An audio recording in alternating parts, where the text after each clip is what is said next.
Je m'appelle Pauline. Quand j'étais enfant, j'ai vécu des violences physiques et des gestes inadaptés de la part de mon grand-père paternel. Ce n'était pas un viol au sens juridique, mais ce que j'ai subi sur mon corps d'enfant a laissé comme une empreinte. Il était violent, il terrorisait toute sa famille. Ce jour-là, j'ai perdu une forme d'insouciance. Quelque chose s'est brisé. Et en même temps, une force est née. Parce que j'ai parlé tout de suite, 5 minutes après. J'allais voir ma grand-mère et j'appelais mes parents pour leur raconter. Et ça, je le dois à eux, à mes parents. Ils m'ont toujours permis d'exprimer mes émotions. Ils m'ont toujours considéré comme un être à part entière avec mes ressentis, mes besoins. Grâce à eux, je n'ai jamais porté la culpabilité. Par contre, j'ai porté la colère. Et cette colère, elle s'est transformée en une énergie vitale puissante. Je me suis dit, moi, petite fille, petite Pauline, j'ai osé dire non à l'homme le plus violent de la famille. Alors à ce moment-là, je peux tout faire. Je peux être libre. Je peux être une femme forte. Mais cette force s'est longtemps construite dans la défiance envers le masculin. J'étais dans la méfiance, dans la peur, dans la reproduction aussi. Jusqu'au jour où j'ai compris que si je ne pacifiais pas cette relation entre le féminin et le masculin en moi, je risquais de passer à côté de ma vie. Donc de thérapeute en recherche personnelle, c'est ce qui a fini par m'amener à la médecine chinoise. J'y ai appris la beauté de l'équilibre entre le yin et le yang, entre les polarités. Que l'énergie, le qi, ne circule que si ces deux forces coopèrent. Et c'est là que j'ai entamé une véritable alchimie intérieure. J'ai aussi élevé seule mes 2 fils, de 2 papas différents, parce qu'évidemment ça n'a pas marché. Il y avait toujours des complexités de relations et puis un peu la reproduction de schéma, même s'ils n'étaient pas violents physiquement, c'était toujours dans le combat qu'on pouvait relationner. Donc j'ai élevé seule mes 2 garçons,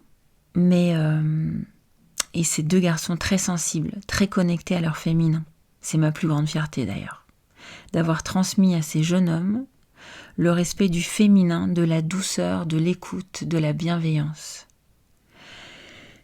Et puis plus tard, j'ai découvert que je portais un héritage aussi, que dans ma lignée de femmes, il y avait des magnétiseuses, des rebouteuses, des coupeuses de feu et des médiums.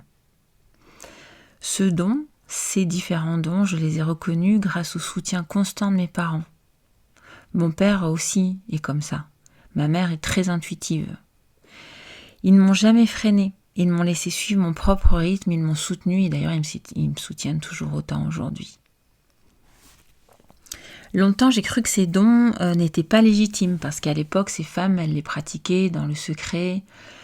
C'était pas bien vu, c'était parfois considéré comme le diable, comme des héritages de sorcières.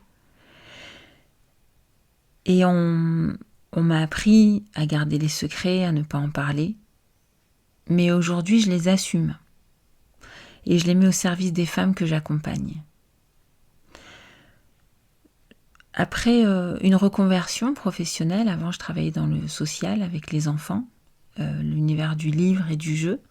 Je suis devenue coloriste végétale à 30 ans, à la naissance de Mathéo, mon premier fils. Donc voilà, j'ai monté mon premier salon végétal à Toulouse, de coiffure végétale. Et je suis praticienne en énergétique chinoise depuis 7 ans. Je suis magnétiseuse, médium. Et tout ce que je propose a un seul et unique but, c'est aider les femmes à retrouver leur force personnelle, leur créativité et leur liberté. Parce que pour moi, la clé, c'est ça, c'est la créativité. Créer pour transformer, pour transcender, pour se libérer. C'est ce que mes parents m'ont transmis aussi, et c'est ce que je transmets à mon tour, la capacité de transformer sa vie, même à partir d'une blessure, de blessures plus ou moins profondes, en quelque chose de plus grand, de plus beau. C'est être libre, être soi, et oser l'assumer pleinement, s'affranchir, se connecter à la joie, à l'amour.